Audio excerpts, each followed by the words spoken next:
talking now about pedagogy. Yes. And I think that the link between theatre for children and teaching pedagogy is quite interesting, just because interesting to discuss, because Mm-hmm. a lot of I think a lot of people see theatre for children as a kind of extension of school.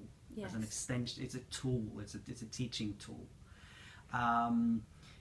And I think a lot of artists want to rebel against that and claim that, you know, art has its own exists as its own separate thing. Mm-hmm.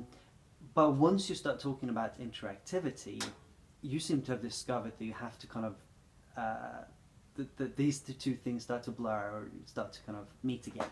Yes. Can you say something about that? Yes, I can. I've thought about it a lot, and for me it's quite obvious, but I've realized that my perspective is not the same as the artist's perspectives as you describe, because the idea of autonomy is quite strong in the arts field, and I think Norway, historically, theatre for children comes from the school setting. The first performance we know about in Norway was made in a senior school or a senior college in Bergen in the 15th century. So there's a strong tradition and link between school and drama in particular. And in Norway, the drama education was founded on sort of not an aversion, but a criticism towards performing, rather preferring the process. So there's a stigma, I think, on drama as a pedagogical way of thinking about art. I'll try to move on, and I'll try to broaden my perspective. I think that,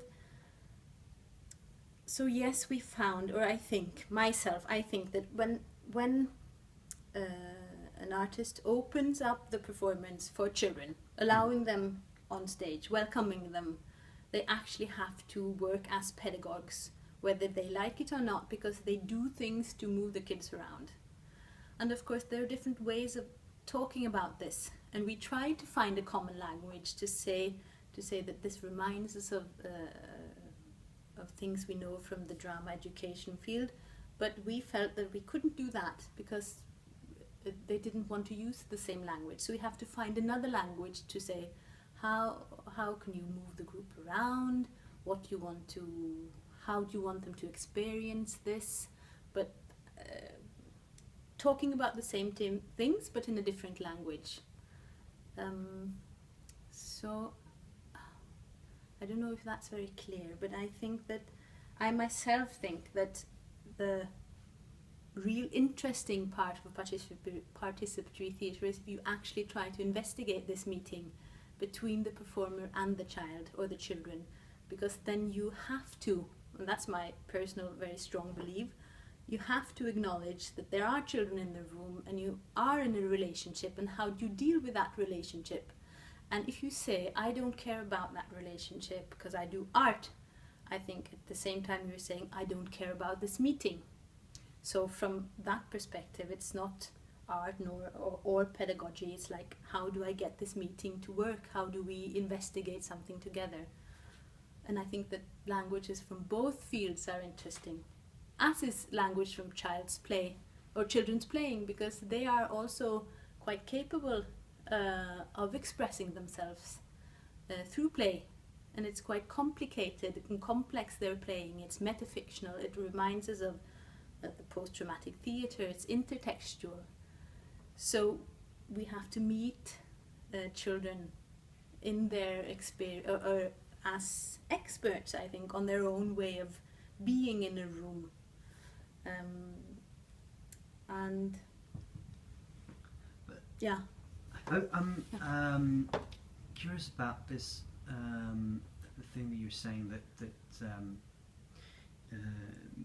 kids are intertextual and complex and all of that. Can you expand on that? Your experience of children as both as an audience and as creative beings. Yes, this is there's a Norwegian researcher called Faith Guss, and she's done extensive research on this, investigating children's playing and applying theatrical terms to describe their playing. And she uses, analyzes their playing, describing how they sometimes work as directors, sometimes as scenographers, and sometimes they take the lead role. Sometimes they're just writers and they're deciding what the story is about while you have to do it, but I'm deciding. So theatre as a metaphorical language is a good way of describing children's playing. And when they play, they use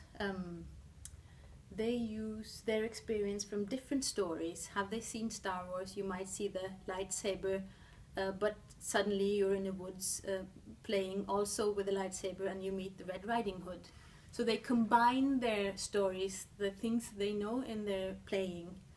And this is quite complicated knowledge, and they do it quite easily, and they do it all the time without thinking about it. And they also go from being in character to looking at the character from outside. And Faith Gus has also described how they change, or the dramaturgy of this playing, which is not only Aristotelian, but can resemble post-dramatic dramaturgies, where things go in circles, where they skip parts and they go forth and back and forth. And so we were also in this project interested in actually our research questions were concerning how do we sort of make this knowledge useful on stage. Can we meet the children and allow them to be emotionally engaged as in playing, critically engaged, bodily engaged, and at the same time maintain an artistic event, or the theatre remain an artistic level. I don't know what the English words would be, but because there's of course a difference between art and pedagogy. The aims are different. So our aim on the project's not interested in being instrumental, even though I think that drama education has its use. This project was about making art, and we of course wanted the children to experience something that was different from the things they learn in school. And I think especially now, these days, where school and art is, in Norway at least, coming closer together, that it's said that the art should adjust to the school system, and the school system is demanding that art is more understandable and you can use it more in that way of thinking. It's important that art is something different, but that doesn't mean that art or theatre should I don't know the word, what's the Norwegian word? Altså overse. Eller liksom ta avstand fra to barna. Reject, to reject, or that they should not acknowledge, neglect. That they should not acknowledge how children actually behave in a room. Knowledge about children